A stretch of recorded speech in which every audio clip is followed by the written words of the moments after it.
Hi friends, আমি পায়েল। আমার রান্নাঘরে সকলকে স্বাগত। চলো আজ বানিয়ে নিই বেদানার মোহিতো। একদম হোটেলের মতো আজকের এই বেদানার মোহিতো আপনাদের সাথে শেয়ার করছি।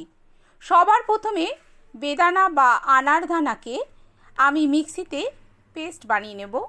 তার জন্য মিক্সিতে দিয়ে দিয়েছি আনারদানা আর সামান্য পরিমাণে জল। এবার এটার একটা মিহি পেস্ট আমি বানিয়ে নেব। পেস্ট বানানো আমার হয়ে গেছে। এটা একটা ছাঁকনির মধ্যে আমি ছেঁকে নিচ্ছি, যাতে কোনো রকমে বেদানার দানাগুলো না থাকে। একদম স্মুথ জুস যাতে তৈরি হয় তার জন্য এভাবে আমি ছেঁকে নিলাম। তারপর যে কাঁচের গ্লাসে আমি সার্ভ করব সেটা গুঁড়ো চিনির মধ্যে ডিপ করে নিচ্ছি।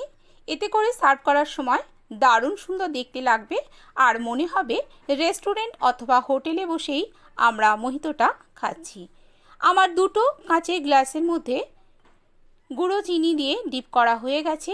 এখন আমি এর মধ্যে দিয়ে দিচ্ছি কয়েক টুকরো বরফ। বরফটা আমি দুটো গ্লাসের মধ্যেই দিয়ে দিয়েছি। এভাবে একবার বেদানার মোহিতো বানিয়ে দেখবেন, অসাধারণ খেতে লাগে। এখন আমি বেদানা জুসটাকে দুটো গ্লাসে দিয়ে দিচ্ছি, তবে হাফ গ্লাস পর্যন্ত দিতে হবে, না হলে যখন আমি সোডা ওয়াটার মেশাবো তখন কিন্তু গ্লাসের বাইরে বেরিয়ে আসবে। এখন দিয়ে দিলাম আমি লবণ। আমি এখানে বিট লবণ দিয়েছি, স্বাদ অনুযায়ী লবণটা আপনারা দেবেন। দিয়ে দিচ্ছি লেবুর রস, আর এখন আমি দিয়ে দেবো গুঁড়ো চিনি।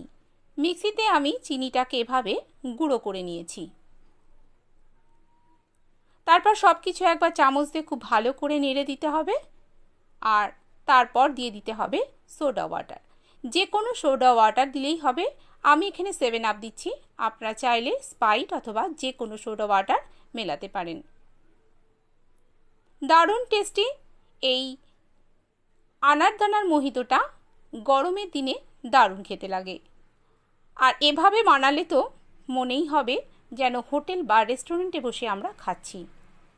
তৈরি হয়ে গেল আমার আজকের আনারদানা বা বেদানার মোহিতো। ভালো লাগলে প্লিজ আমার চ্যানেলটিকে সাবস্ক্রাইব করতে কিন্তু একদমই ভুলবেন না। পাশে থাকা বেল বাটনটিকে অবশ্যই ক্লিক করে দেবেন। আজ তাহলে এ পর্যন্তই। আবার রান্নার নতুন কোনো ভিডিও নিয়ে আপনাদের সামনে হাজির হয়ে যাব।